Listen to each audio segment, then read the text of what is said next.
जिनको लगता है कि इस एंगल से तो कभी सोचा ही नहीं था, अरे वाह, कल और भी ज्यादा कटाक्षेप होंगे और ज्यादा भेद खुलेंगे, कुछ चीजें और जुड़ेंगी। और इस उम्मीद में कि हम कल नई ऊर्जा से आएंगे।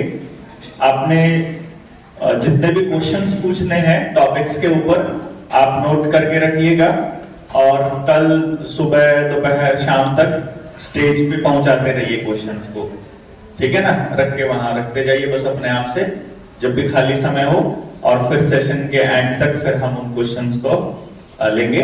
बाकी चीजें तो चलती रहेंगी सेशन में, लेकिन जो आप सोच कर आए हैं वो भी आपको मिले, ऐसी हमारी नियत है। और भोजन आपका तैयार है, बच्चे से भोजन कीजिए, फिर आपने अपना जो पार्टनर ढूंढना है वो नहीं लेना है जिसके साथ आप आए हो, पता है ना? अच्छा रहेगा, आप ही के लिए फायदेमंद है। मेरे को तो आप कहीं भी बैठे सोएं, अब क्या फर्क पड़ता है? जितना हो सके उतनी चर्चाएं आपस में कीजिए, क्योंकि आप ही दूसरे के लिए खड़े होने वाले हो, इसी उम्मीद में कि आपका आज का दिन अच्छा रहा और 2 दिन बहुत बेहतरीन रहेंगे। अभी का आज का सेशन यही खत्म होता है। इसके खाने के बाद आप लोगों को अपनी अपनी बातें डिस्कस करनी हो तो आप यहाँ आके, मंच आपका है।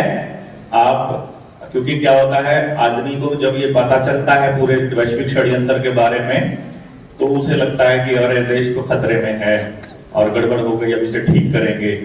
और फिर वो संजीव जी से वो माइक लेके आना, उनके यहाँ टंगे हुए, वो अंदर जो बात कर रहे होंगे इनके यहाँ रिकॉर्ड हो रही है।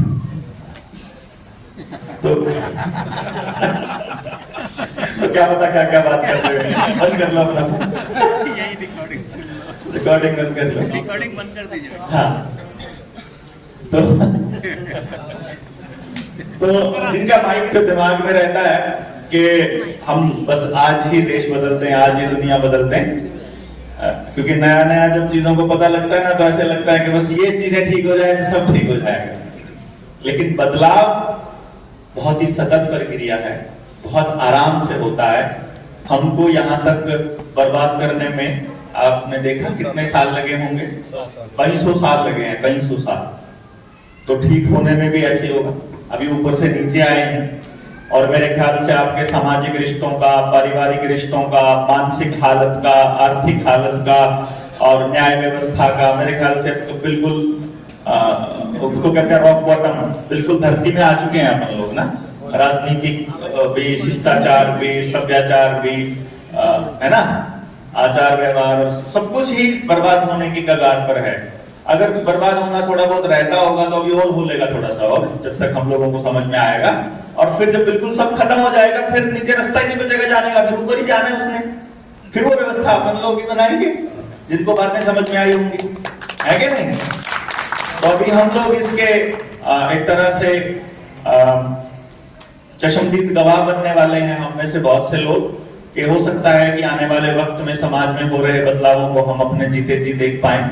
भगत सिंह नहीं देख पाया कि वो कैसी आजादी थी, कैसे लोग थे, आगे क्या होगा, पर इस बार हम लोग खुद उसका हिस्सा बनेंगे। इस उम्मीद में अभी का सेशन मैं खत्म करता हूँ। जय हिंद, जय भारत।